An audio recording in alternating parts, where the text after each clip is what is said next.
नमस्कार साथियों, स्वागत है आपका हमारे YouTube channel online study education पर।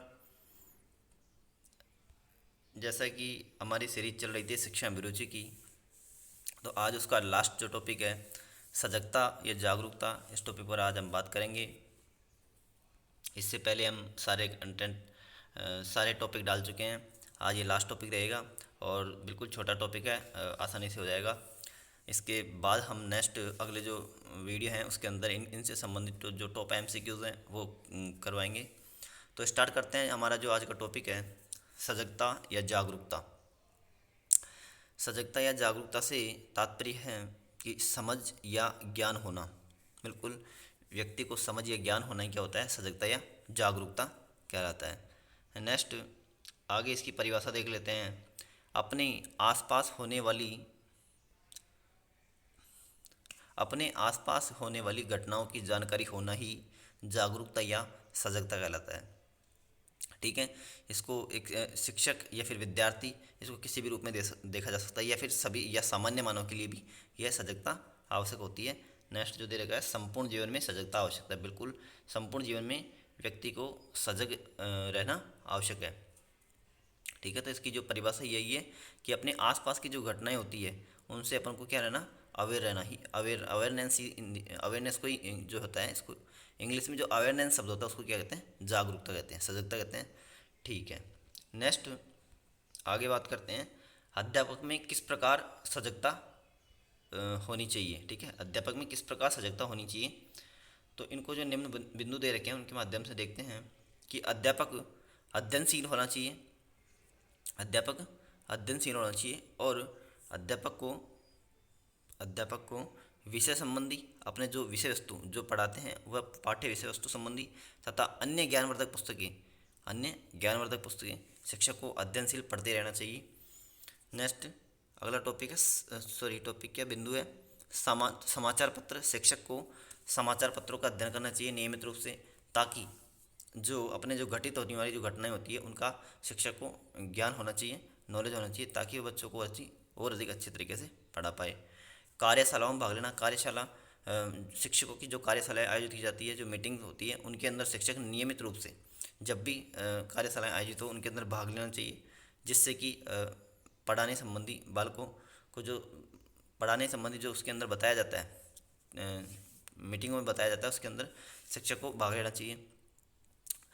नेक्स्ट सामाजिक सर्वेक्षण। बिल्कुल, शिक्षक को सामाजिक सर्वेक्षण करना चाहिए। समाज के अंदर समाज के अंदर लोगों के बीच बैठकर उनके बीच में जाकर जानकारी एकत्रित करना, समाज में व्याप्त जो कुरीतियाँ हैं या फिर अन्य जो भी समस्याएं हैं समाज के वर्तमान संबंधित भी, तो उनका शिक्षक को ज्ञान होना चाहिए, उनका सर्वेक्षण करना चाहिए। सर्वेक्षण करने से क्या होगा कि शिक्षक के अंदर उन चीज़ों की अवेयरनेस आएगी, जागरूकता आएगी, और फिर उसको दूर करने के लिए शिक्षक अन्य प्रयास करेगा, प्रयास करेगा। ठीक है, समाज के विभिन्न कार्यों में भाग लेना। बिल्कुल, समाज के जो भी मुख्य कार्य, समाज से संबंधित जो भी कार्य होते हैं उनके अंदर शिक्षक जाए, भाग ले। शिक्षक भाग लेगा तो उससे उसके शिक्षक के अंदर सजगता आएगी और वह अच्छे तरीके से उनको दूर करने का प्रयास करेगा। और अगला जो बिंदु है वो है अध्यापक एक दीपक की भांति होता है, आदर्श चरित्र प्रस्तुत करें। बिल्कुल, अध्यापक जो होता है एक दीपक की भांति होता है। जिस प्रकार जो दीपक होता है, ठीक है, जिस प्रकार दीपक होता है जो स्वयं जलकर दूसरों को प्रकाश देता है ना, उसी प्रकार शिक्षक क्या करता है, शिक्षक भी एक दीपक की भांति होता है।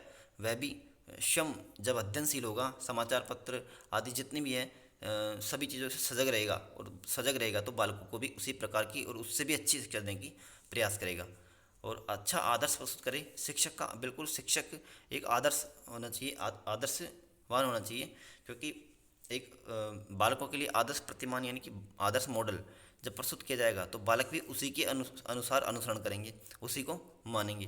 तो शिक्षक का जो चरित्र होता है वह भी क्या होना चाहिए, एक अच्छा चरित्र होना चाहिए, एक आदर्श चरित्र होना चाहिए, आदर्श चरित्र होना चाहिए। नेक्स्ट आगे देखते हैं जागरूकता का महत्व। अब जागरूकता से जागरूकता के महत्व क्या होते हैं और जागरूकता से क्या तात्पर्य है। तो जागरूकता से देखते हैं उत्साह और समर्थन बढ़ाने में आवश्यक होता है। जागरूकता से क्या होता है कि व्यक्ति में या शिक्षक में या बालकों में, उससे क्या होता है कि अगर व्यक्ति जागरूक होगा तो उसके अंदर क्या होगा, उत्साह बढ़ेगा, उत्साह बढ़ेगा और वह समर्थन बढ़ाएगा। अगर व्यक्ति को किसी चीज़ की नॉलेज होगी, जानकारी होगी, तो वह उसका क्या करेगा, उस बात का समर्थन करेगा या उसका उत्साह बढ़ाएगा और उत्साह बढ़ाएगा। ठीक है। आत्म संगठन बढ़ाने में, बिल्कुल आत्म संगठन यानी कि क्षण का जो कॉन्फिडेंस लेवल होता है, विश्वास का स्तर होता है, वह भी उसका बढ़ता रहता है। और नेक्स्ट बिंदु है किसी कार्यवाही को प्रोत्साहित करने में। बिल्कुल यदि कोई कार्य चल रहा है, उसके अंदर शिक्षक को उससे उससे संबंधी अवेयरनेस है, शिक्षक को उससे संबंधी पता है, तो शिक्षक उसमें क्या करेगा, प्रोत्साहित करेगा, उसको आगे बढ़ाएगा। क्यों? क्योंकि उसको पहले से इस चीज़ के बारे में पता है, तो उसको प्रोत्साहित करेगा। ठीक है। स्थानीय ज्ञान तथा संसाधनों जुटाने में, बिल्कुल शिक्षक का क्या होता है कि यदि सब चीज़ों का ध्यान रखेगा तो क्या होगा, उसका स्थानीय ज्ञान बढ़ेगा, स्थानीय ज्ञान बढ़ेगा। ठीक है। और संसाधन यानी कि वास्तविक जो चीज़ें हैं उनको, वास्तविकता में जो चीज़ें हैं, अंधविश्वास, जितनी भी चीज़ें अंधविश्वास है या फिर जो कुरीतियाँ हैं समाज में, तो उनसे दूर हट करके वास्तविक जो संसाधन है उनसे उनको इससे अवेयरनेस हो पाएंगे। ठीक है।